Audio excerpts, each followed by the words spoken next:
Assalamualaikum warahmatullahi wabarakatuh. Ketemu lagi sama aku Cheris. Selamat datang di Cheris Room.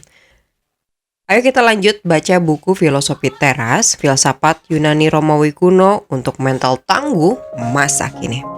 Ditulis oleh Henry Manampiring, ilustrasi oleh Levina Lesmana. Buku ini merupakan buku mega bestseller ya teman-teman. Nah kita sekarang masuk ke bab 4. Ada banyak subbab yang bakalan dibahas di bab 4 ini, diantaranya adalah pasrah pada keadaan, dikotomi kendali di situasi sehari-hari, dari dikotomi kendali menjadi trikotomi kendali, tirani opini orang lain, preferred unpreferred indifference, memperlakukan harta benda, dan preferred indifference lainnya. Seperti main bola, mengingat sifat sebenarnya dari benda-benda dan manusia. Sekali lagi tentang pasrah dan nasib, menyikapi kenyataan orang lain.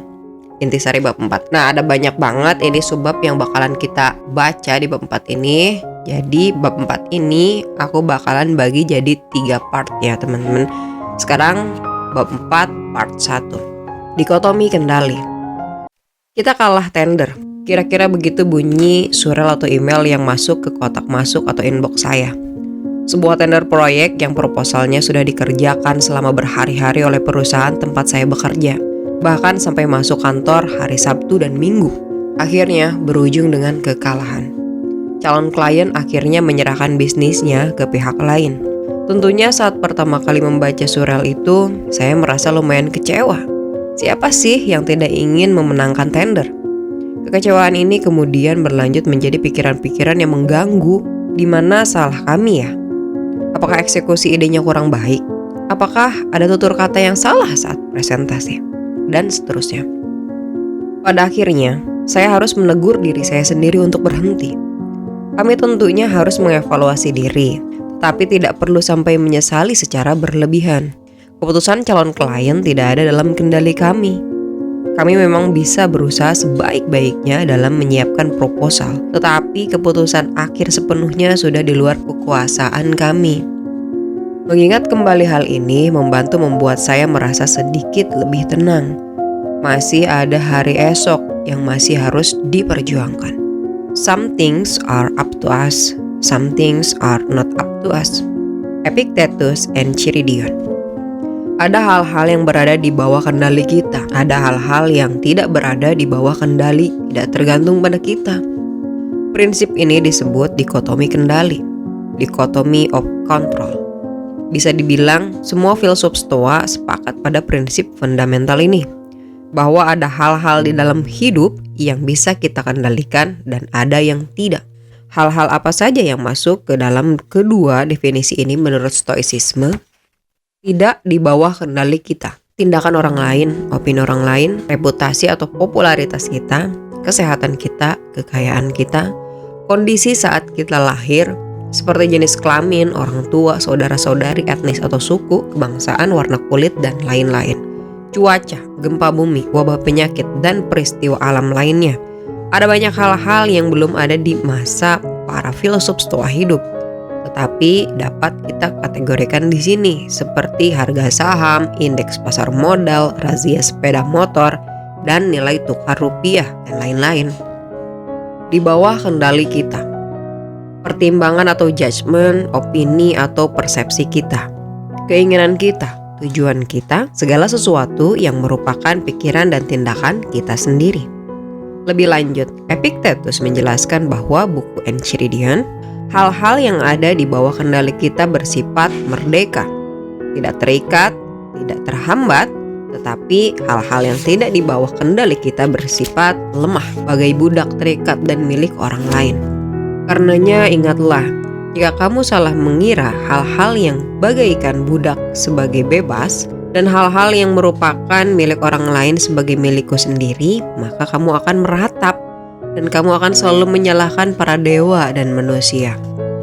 Dalam bahasa gampangnya, siap-siap saja kecewa cuy. Kalau lo terobsesi pada hal-hal di luar kendali lo, seperti perbuatan atau opini orang lain, kekayaan kita, bahkan sampai kesehatan kita sendiri. Atau menyesali kondisi kita terlahir misalnya. Awal lahirnya kita di dunia ini adalah sebuah hal yang sangat di luar kendali kita. Kita tidak pernah meminta untuk dilahirkan.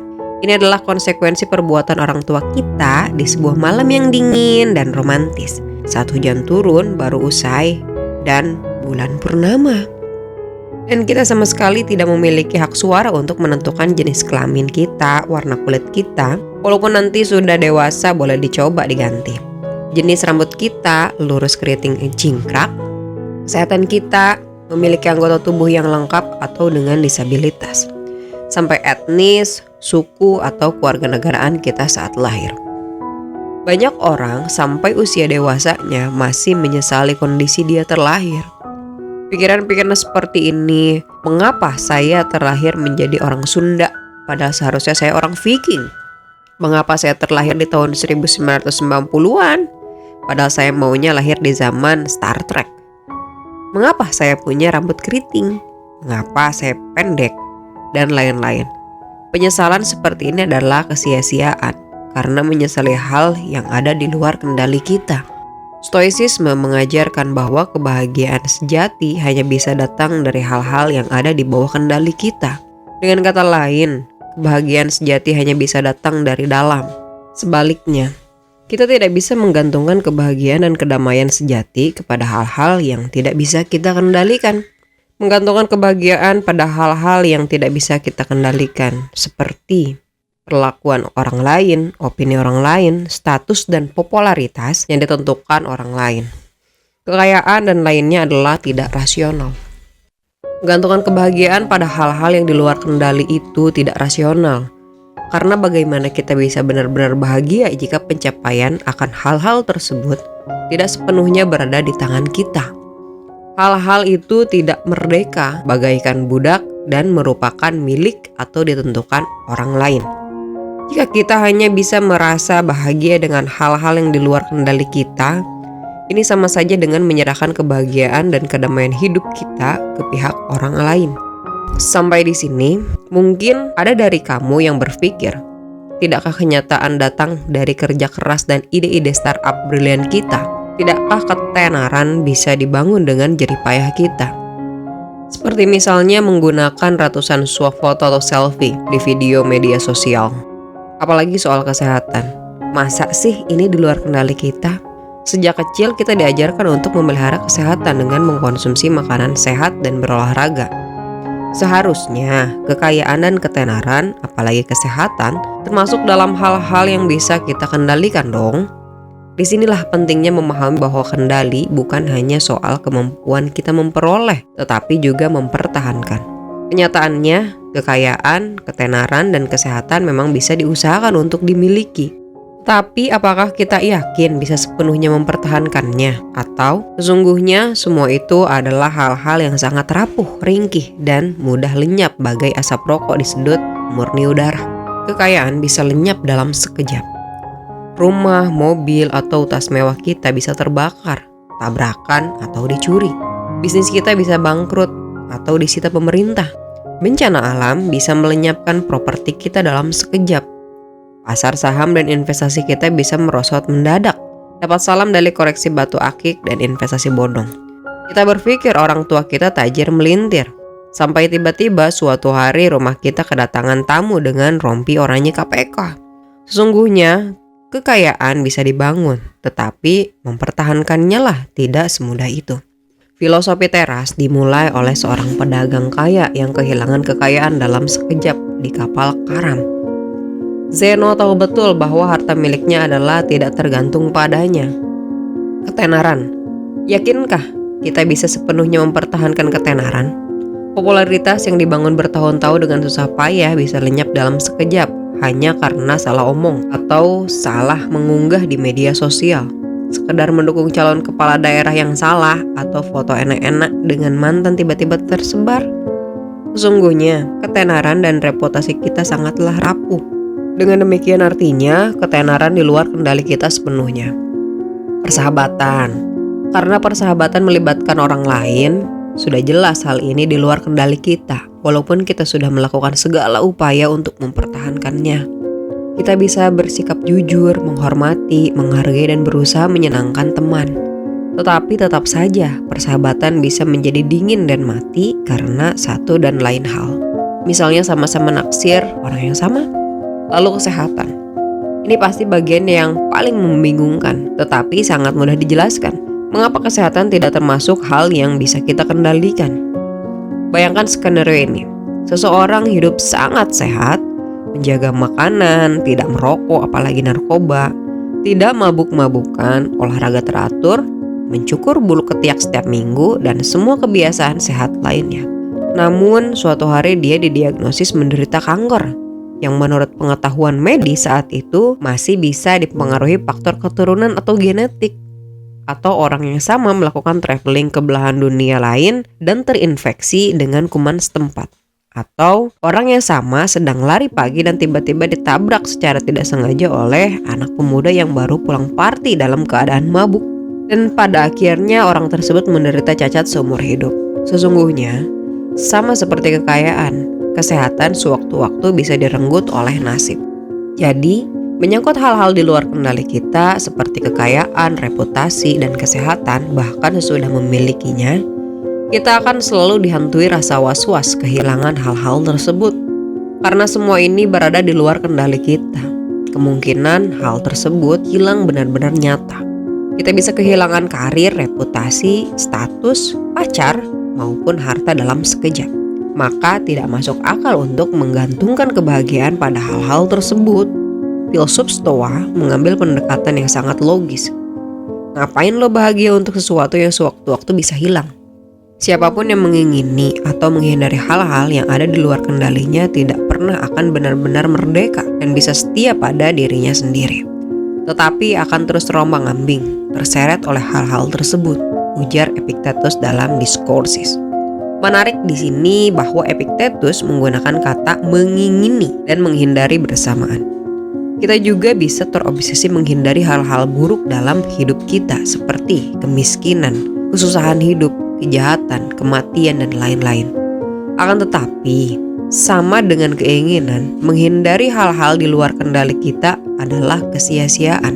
Keinginan dan kekuatan akan hal-hal di luar kendali kita bagaikan rantai yang membelenggu, sehingga kita tidak pernah benar-benar merdeka. Ketika segala keputusan hidup kita didorong dan dipengaruhi oleh nafsu ingin memiliki atau menghindari hal-hal di luar kendali kita, sebenarnya kita telah diperbudak oleh hal-hal tersebut. Keberanian dan menahan diri adalah 2 dari 4 keutamaan virtus dalam filosofi teras yang cocok untuk menghadapi hal-hal di luar kendali kita di atas. Manusia yang rasional diharapkan bisa menahan diri dari keinginan hal-hal di luar kendali kita. Harta, benda, reputasi, menikmati ragawi seperti makanan, minuman, seks, kesehatan. Sebaliknya, keberanian timbul karena kita sadar bagaimana kita tidak tergantung pada hal-hal di luar kendali kita. Jika kekayaan, reputasi, kesehatan kita diambil dari kita bisa tetap bahagia. Jadi mengapa takut? Pasrah pada keadaan? Dengan dikotomi kendali seperti di atas, apakah stoicisme mengajarkan kita untuk pasrah pada keadaan? Sama sekali tidak. Di semua situasi, bahkan saat kita merasa tidak ada kendali sedikit pun, selalu ada bagian di dalam diri kita yang tetap merdeka, yaitu pikiran dan persepsi kita. Ada sebuah analogi menarik di dalam literatur stoicisme yang menjelaskan tentang kemerdekaan di dalam situasi yang tidak bisa kita kendalikan. Bayangkan anjing yang terikat lehernya ke sebuah gerobak. Saat gerobak bergerak, anjing ini pun punya pilihan. Pertama, dia bisa ngotot pergi berlawanan arah dengan si gerobak, yang hasilnya adalah lelah, karena dia tidak mungkin bisa menang melawan gerobak itu, dan lehernya akan tercekik sampai tersengal-sengal. Pilihan kedua, dia bisa memilih untuk berjalan mengikuti arah dan kecepatan si gerobak tanpa harus tercekik. Bahkan dia masih bisa menikmati pemandangan dan bergenit ria dengan anjing lain di jalan. Ketika anjing ini melawan hal-hal yang di luar kendalinya, dalam hal ini adalah gerobak yang berjalan, dia hanya menemui penderitaan. Namun, ketika dia memfokuskan pada hal yang bisa dikendalikan, yaitu mengikuti gerobak, menikmati pemandangan sambil mengedipkan mata pada anjing-anjing lain, dia tetap bisa merasa bahagia. Kalau kita berpikir analogi anjing di atas terlalu kejam untuk diterapkan dalam situasi manusia, coba bayangkan pengalaman kedua orang ini. Vice Admiral James Stockdale adalah seorang pilot Angkatan Laut Amerika Serikat yang terjun di Perang Vietnam. Stockdale menerbangkan 150 misi terbang di atas wilayah musuh Vietnam Utara, dan pada 9 September 1965, pesawatnya ditembak jatuh di wilayah musuh. Stockdale berhasil menyelamatkan diri dengan terjun keluar menggunakan parasut. Filosofi teras yang dipelajarinya akan menjadi bekalnya bertahan hidup secara fisik dan moral. Saat ia harus memasuki wilayah musuh, Stockdale berkata pada dirinya sendiri, "Saya meninggalkan dunia teknologi dan memasuki dunia Epictetus." Sesudah ditangkap, Stockdale dikeroyok dan dipukuli oleh tentara musuh sedemikian rupa yang kemudian hari menyebabkan ia pincang untuk seumur hidupnya. Stockdale ditahan sebagai tawanan perang selama 7,5 tahun, dan lebih dari 4 tahun dari masa itu dihabiskan dalam sel isolasi. Bayangkan, kamu tidak bisa berhubungan dengan manusia lain selama lebih dari 4 tahun. Selama ditawan, Stockdale juga disiksa selama 15 kali. Selama di tahanan, Stockdale berusaha mempertahankan moral tawanan yang lain dan menghibur mereka jika mereka akhirnya takluk di bawah penyiksaan fisik. Sesudah bertahun-tahun melalui isolasi, cedera permanen, sampai penyiksaan, akhirnya Stockdale dibebaskan dan kembali ke Amerika. Beliau kemudian menuliskan esai berjudul Courage Under Fire, Testing Epictetus Doctrines in a Laboratory of Human Behavior. Keberanian dalam serangan, menguji doktrin Epictetus di dalam laboratorium perilaku manusia. Bagaimana stoicisme membantunya melalui episode paling gelap dalam hidupnya.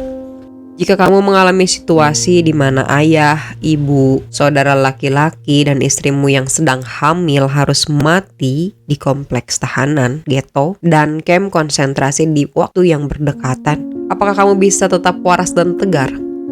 Itulah yang dialami Viktor Frankl, seorang psikiater yang hidup di Austria saat Perang Dunia II. Ketika tentara Nazi Jerman memasuki Austria, Frank dan keluarganya yang keturunan Yahudi diciduk dan dikirim ke ghetto Yahudi. Kemudian dipindahkan lagi ke kamp konsentrasi. Ayah Frank meninggal di ghetto pada 1943, lalu ibu dan saudara laki-laki dan istrinya dibunuh di kamp konsentrasi. Selama di kamp konsentrasi, Frank tetap aktif bekerja menyediakan kelas pengajaran dan juga layanan kesehatan bagi sesama tawanan. Sampai akhirnya ia dibebaskan dengan datangnya pasukan Amerika Serikat.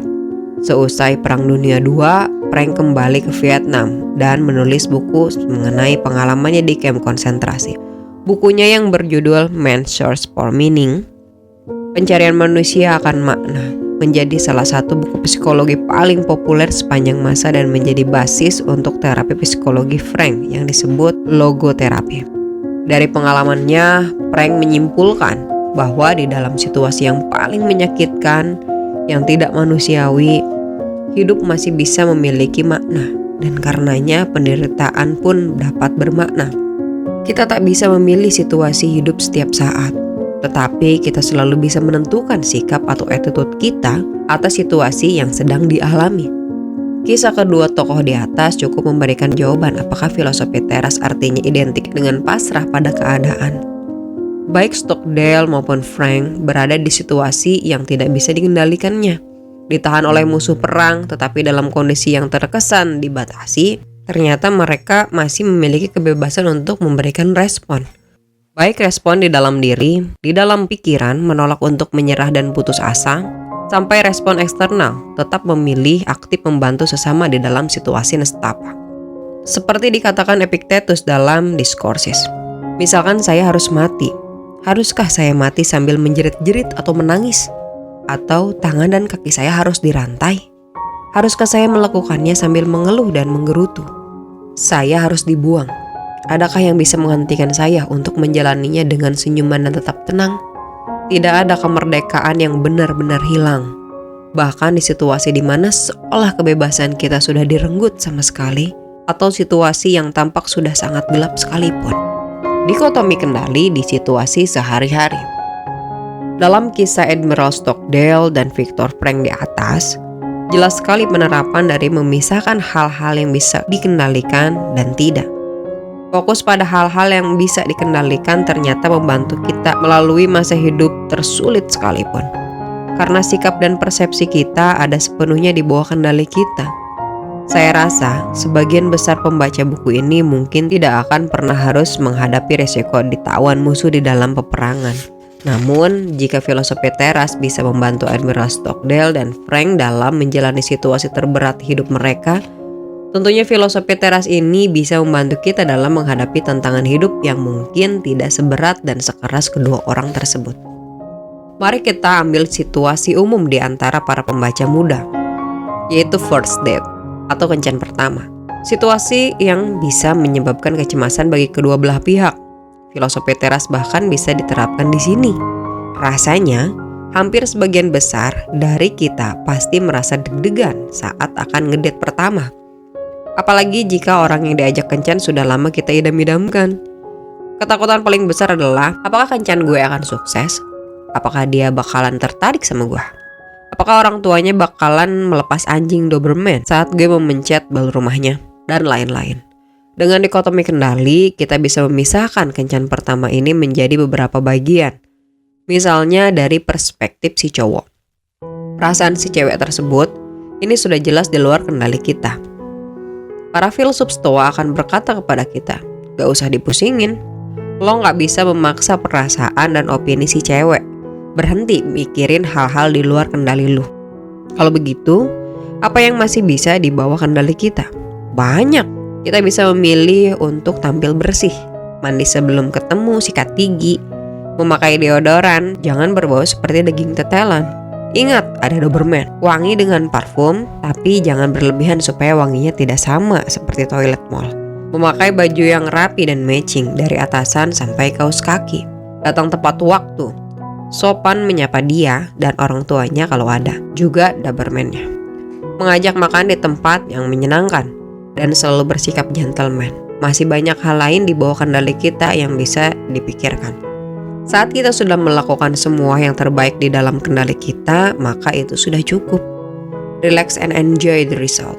Seandainya si cewek ternyata menyukai kita, syukurlah. Akan tetapi, jika ternyata si cewek tidak menyukai kita, dengan catatan kita tidak melakukan hal-hal memalukan selama ngedate, seperti mengupil di depan dia misalnya, maka dengan menyadari bahwa respon orang lain berada di luar kendali kita sendiri, kita bisa lebih cepat menerima keadaan itu. Saat kita mengurangi memusingkan hal-hal di luar kendali kita sendiri, seperti gue kelihatan ganteng apa gentong ya di mata dia? Gue kelihatan pinter gak ya? Bokapnya tadi impress gak ya sama gue? Dan lain-lain. Kita jadi lebih memiliki waktu dan energi untuk hal-hal lain yang bisa kita lakukan dan justru meningkatkan daya tarik kita di mata si cewek. Inilah manfaat praktis dari penerapan dikotomi kendali, yaitu realokasi waktu dan tenaga untuk hal-hal yang lebih bisa kita atur atau kendalikan. Skenario di atas hanyalah sebuah contoh situasi sehari-hari di mana dikotomi kendali bisa diterapkan. Mari kita lihat contoh situasi lainnya dalam beberapa macam skenario yang umum kita ketemui. Prestasi di sekolah. Apakah nilai, prestasi akademis, dan kelulusan sepenuhnya berada di bawah kendali kita? Pasti jawaban spontan adalah, iya dong. Kan kita berupaya mati-matian untuk mendapatkan nilai yang bagus. Dari belajar sampai menyontek. Masa sih tidak berada di bawah kendali kita? Namun, coba kita renungkan juga betapa banyak faktor eksternal yang bisa menentukan prestasi akademis kita. Mulai dari kebagian dosen atau guru killer, mendapatkan teman tugas kelompok yang malas, sampai hal-hal tak terduga seperti orang tua yang mendadak tidak memiliki uang untuk membiayai sekolah kita. Masih yakin prestasi akademis ini ada sepenuhnya di bawah kendali kita? Karir di kantor. Mirip dengan prestasi akademis. Jika kita bekerja keras, pandai, rajin, apakah kita bisa menjamin akan mendapatkan kenaikan jabatan dan gaji secara fair? Kamu yang sudah beberapa tahun bekerja di kantor akan menyadari bahwa ada banyak sekali faktor di luar kendali. Seperti bos yang punya sentimen pribadi atau anak emas sendiri. Subjektivitas soal definisi. Kinerja yang baik. Kolega yang dengki, aturan perusahaan yang berubah, kinerja perusahaan untung atau rugi, atau hal-hal di luar perusahaan seperti kondisi ekonomi, perubahan selera pasar, dan lain-lain. Sesungguhnya, perjalanan karir kita di kantor banyak sekali dipengaruhi oleh faktor-faktor di luar kendali kita. Relationship. Kamu yang pernah patah hati akibat diputusin, semena-mena pasti tahu bahwa rasa cinta dan sayang pasangan kita sesungguhnya tidak bisa dipaksakan. Kita bisa rajin mengirimkan bunga, coklat, sampai bitcoin kepada sang kekasih. Tetapi pada akhirnya perasaannya yang sesungguhnya ada di hatinya. Kompetisi atau perlombaan yang kita ikuti. Kita bisa berlatih keras, tetapi saat hari pertandingan, selalu ada faktor-faktor yang bisa tidak memihak kita. Entah itu perubahan cuaca, macam-macam gangguan teknis di lapangan, sampai kenyataan bahwa peserta lomba atau kompetisi yang lain memang lebih bagus dari kita. Keadaan sosial politik di sekitar kita. Membaca berita tentang korupsi, ketidakadilan, teror, dan kebencian yang ada membuat kita sadar bahwa kita sungguh-sungguh tidak memiliki kendali atas kejadian-kejadian di masyarakat. Ada begitu banyak bagian hidup lain yang akan membuat kita menyadari bahwa kita tidak sepenuhnya memiliki kendali atasnya. Seperti hasil investasi, pilihan hidup anak-anak, dan banyak lagi. Ketika orang-orang mengalihkan perhatian mereka dari pilihan rasional sendiri ke hal-hal di luar kendali mereka, atau berusaha menghindari hal-hal yang dikendalikan pihak lain, mereka akan merasa terganggu, ketakutan, dan tidak stabil. Epictetus Discourses. Cinderella adalah tokoh fiktif, dongengan anak kecil. Akan tetapi, bagi saya, film Cinderella 2015 mengingatkan tentang filosofi teras melalui perbandingan antara tokoh Cinderella dan Ibu Tiri. Cinderella atau Ella dikisahkan sebagai seorang yang memiliki masa kecil yang bahagia dengan orang tua yang kaya raya. Sampai suatu hari ibunya meninggal dan ayahnya menikahi seorang janda dari sahabatnya. Saat ayahnya pun meninggal, Ella harus menghadapi kenyataan bahwa ibu tirinya berlaku kejam terhadapnya dan keindahan masa kecilnya yang penuh kemewahan dan kasih sayang orang tua berubah drastis 180 derajat. Film Cinderella mengontraskan perbedaan sikap antara Ella dan si ibu tiri. Sebelum meninggal, ibu kandung Ella berpesan kepadanya, "Have courage and be kind." Hiduplah berani dan tetap ramah kepada orang lain. Dengan pesan ini, Ella menjalani perubahan hidupnya dengan tabah dan tetap ramah kepada orang lain, bahkan kepada makhluk hidup lain seperti tikus penghuni rumahnya. Sebaliknya, si ibu tiri digambarkan tidak bisa menerima kenyataan bahwa dia kehilangan sumber uang, yaitu suami yang juga ayah Ella, dan terus merasa terancam akan jatuh miskin. Cinderella menunjukkan nilai stoa dengan tidak terobsesi pada hal di luar kendalinya, kekayaan keluarga, dan mengikuti nasihat mendiang ibunya untuk selalu bersikap berani dan ramah yang ada di bawah kendalinya. Dia juga menggambarkan sebagai karakter yang bisa tetap merasa riang dan bahagia. Sebaliknya, si ibu tiri yang selalu memikirkan harta yang ada di luar kendalinya digambarkan sebagai sosok yang serakah, bahkan bisa bengis pada anak tirinya karena nafsu kekayaan. Si ibu tiri tidak mampu merasakan kebahagiaan sejati. Nah teman-teman, kita lanjut part 2 di bab 4 ini. See you. Dadah. Jangan lupa like ya sama komen kalau kalian suka. Terima kasih.